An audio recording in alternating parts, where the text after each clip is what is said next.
பாலியல் சம்பவம் நடந்திருக்குது. ஆசிரியரும் பாதிக்கப்பட்டிருக்கிறது.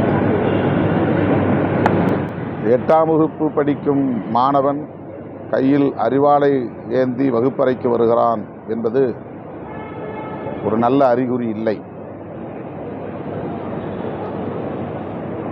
13 வயது சிறுவன்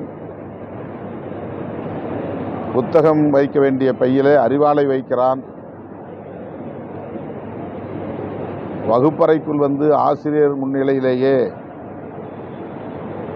இன்னொரு மாணவனை பாய்ந்து வெட்டுகிறான். தடுக்கும் ஆசிரியரையும் வெட்டுகிறான் என்பது உள்ளபடியே அதிர்ச்சி அளிக்கிறது, பெரும் கவலை அளிக்கிறது. அவனுக்கு படிப்பிலே இருக்கிற நாட்டத்தை விட வன்முறையில் நாட்டம் உருவாகி இருக்கிறது என்றால் அதற்கு அவன் மட்டுமே பொறுப்பில்லை. அவனை சூழ்ந்துள்ள சமூக கட்டமைப்பு பொறுப்பேற்க வேண்டியிருக்கிறது. அண்மை காலமாக தமிழ்நாட்டில் சாதி பெருமிதம் வெளிப்படையாக பேசப்படுகிறது. ஆண்ட சாதி என்றும் வீர பரம்பரை என்றும் பல்வேறு சாதியவாத அமைப்புகளால்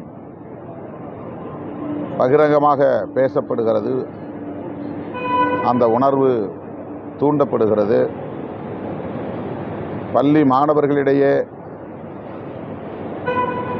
சாதியம் திட்டமிட்டு வளர்க்கப்படுகிறது. கைகளில் சாதி சார்ந்த அடையாளமுள்ள கயிறுகளை கட்டிச் செல்வது,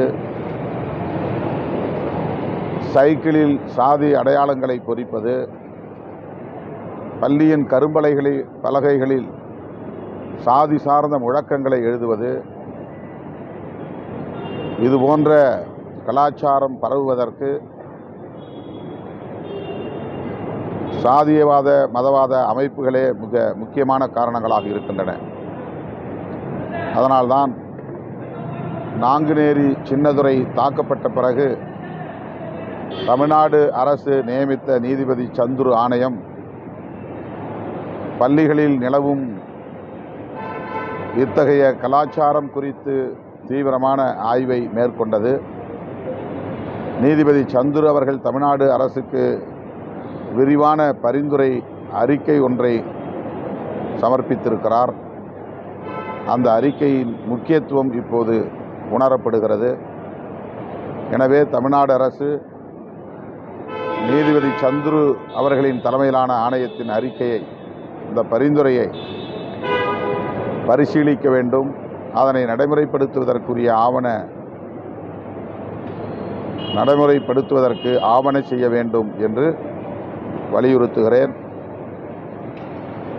பள்ளி சிறுவர்களிடையே பரவுகிற சாதிய கலாச்சாரம், மத கலாச்சாரம், வன்முறை கலாச்சாரம் மிகவும் ஆபத்தானது என்பதை அரசு கவனத்திலே கொண்டு அது குறித்து தீவிரமாக